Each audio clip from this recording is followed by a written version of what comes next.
I guess breaking up the land and producing and getting the volume. I just love breaking up the earth and harvesting, growing and harvesting. I just love it all parts of it really. I don't complain about any of it.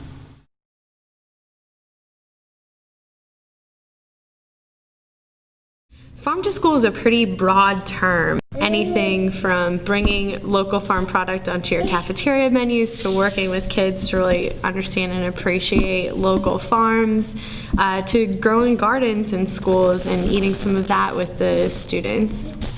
These are cabbage here. Once we put about, I guess in this greenhouse we can have about maybe about 500 plants, maybe about 400 plants or better.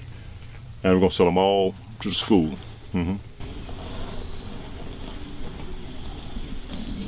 What happened with the farm to school deal, they wanted local grown vegetables without all the chemicals. In '99 is when we really got concerned about health issues and that type of stuff.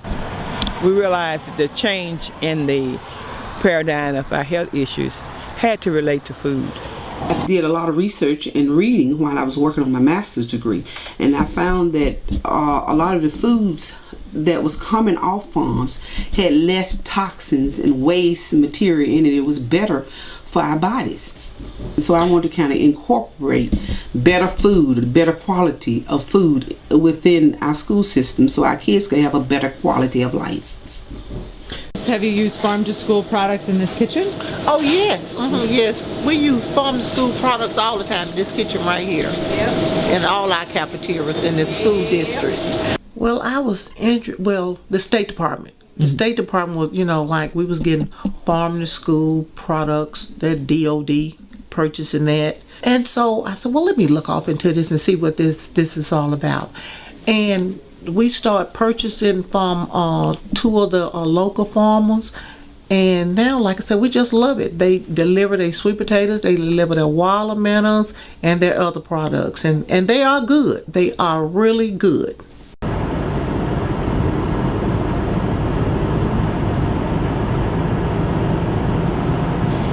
First, I'd like to say this is our Indian Springs Farmers Association facility, and we do our produce here, mostly vegetables.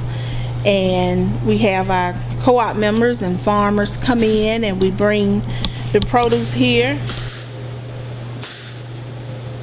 My name is Darnella Burkett Winston. I am a 5th generation vegetable farmer. Indian Springs have been we've been working with schools and serving schools since I was in school, in grade school. This is from a farm to school watermelon day that we did, and they have the schools just decorated and sent so many signs and letters. People in the community come by, and we have a kindergarten, preschool that's right next door to us. They're constantly coming by getting fresh vegetables. You'll be amazed of how many kids never knew where tomatoes came from. I thought corn basically came from this little ferry that dropped it off at Kroger's. These are collards that's doing really well. They're going to hold up through the winter. Over here we have broccoli. Beets is another wonderful crop to grow during the winter time because they're actually able to hold the chill really well. The Food Corps program is a program in which we are assigning young people for a year of national service duty really into our schools. And their job is to really engage kids in nutrition education and to build school gardens. Brussels sprouts. Not Brussels sprouts. We did those over. So we've talked about soil and the compost, and today we're going to talk about water. How should we water plants? Should we dump a big thing of water on them? No, you sprinkle. You sprinkle? They're really little, aren't they? This is a rake. You can do certain things. Carrots we'll eat directly from the garden. When it's time for us to have tomatoes, we eat directly from the garden. And most of the other crops, I try to team up with local chefs and bring them within the garden, and we'll have taste tests and cooking demonstration right from the garden. Hello, gardeners! Say hello, Miss Sunny. Hello, Miss Sunny. Who's ready need a garden. My name is Sunny Young, and I'm the project coordinator of Good Food for Oxford Schools. Good Food for Oxford Schools is a cafeteria improvement campaign, so we work with the food services at the Oxford School District. And in addition to what we're doing in the cafeterias, we're also in the classrooms as well. So we do school gardens, greenhouses, and we have food clubs at some of our schools. All right, guys, what's different about your garden today? That's right. Does anybody know what this is? What's the purpose of this? Why did we make the plastic over the gardens? So the sun can get in and the coldness can get out. You're right. So the school gardens are a great place to get kids that hands-on experience, and if they grow it, they will eat it. And they're all really excited to try stuff like Swiss chard and eggplants, and you know that might not be exciting if your mom cooks it and puts it on the tray, but if you had a hand in growing it, then you'll be much more likely to eat it. April over here has agreed to taste some kale raw out of the garden. Me too. It's so good. Yeah, can I get some? Just the hands-on experiential learning that these children receive influence the buying pattern of their parents, and that's the whole idea. Introducing them to new vegetables and getting them to grow them so we know if they grow them, our goal is that we are sure that they're going to eat them. And so far it has worked. Does anybody have any ideas of what we should cook with all of this food? I know salad. Salad would be great. Okay. What do you learn from the garden about being healthy? Eating healthy food. And this is what it looks like.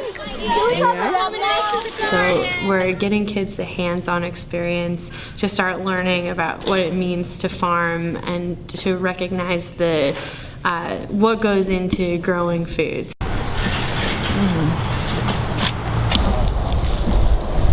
chickens. I don't think any of them are ripe enough. This one has a yellow tone, but I don't think it's ripe. And it might be. This one might be. Yeah, this one's okay. Mega organized back in '99.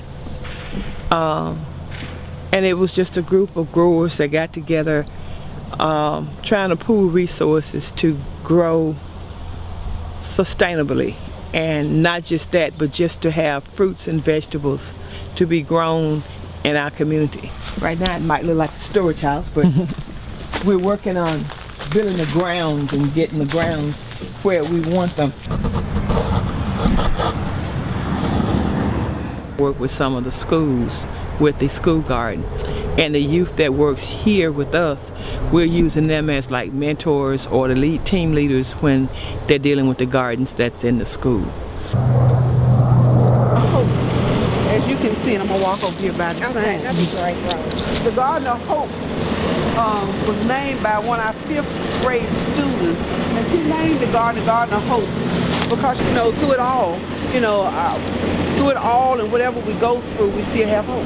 In terms of the curriculum, and we're very excited about the initiative with the curriculum, because what we've done is found a connection. We know that we're embarking on the Common Core, and so with Common Core, we also wanted to make sure that we initiated some programs that would help students in terms of being more involved, the things that they could do, interactive type activities. So what we did is we connected the garden. And the exercise we're doing today is the My Pyramid Relay, where the students identify each food group, and they gotta run to those bags, and then from there they have to place the right food group and the right item in the right food group. 4, 5, 6, 7, 8, 9, 10, 11, 12. What did it say? Low-fat yogurt. Yep, low-fat yogurt. What group they go in? Dairy. Dairy? All right, good. Pick another. Turkey. Turkey. What group turkey go in? Meat. You? Me. Yes, sir. All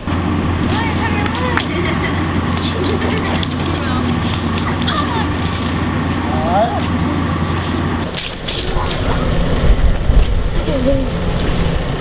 when the child is taught nutrition inside the classroom, when the child know the importance of eating one food as compared to another food, meaning eating healthy as compared to eating junk food, then the child understands why there is a need to eat the vegetables. Yeah, this time of the year, we try to make sure that our kids have whatever is available from the local farmers. And this time of the year, our sweet potatoes are available. These particular sweet potatoes came from Barterman, Mississippi.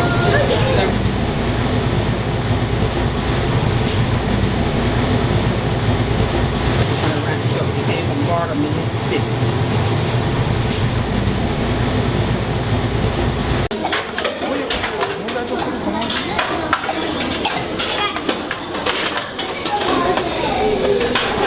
We ain't got nothing on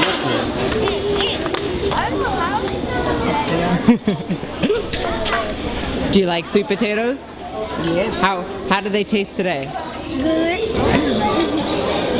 We want to be able to gather it the day before, the night before, possible even that morning, and be able to take it to the school and have a fresh delivery. And when we get these products from the local farmers, they are fresh produce, and the cafeteria workers inspect these the goods that they receive from them.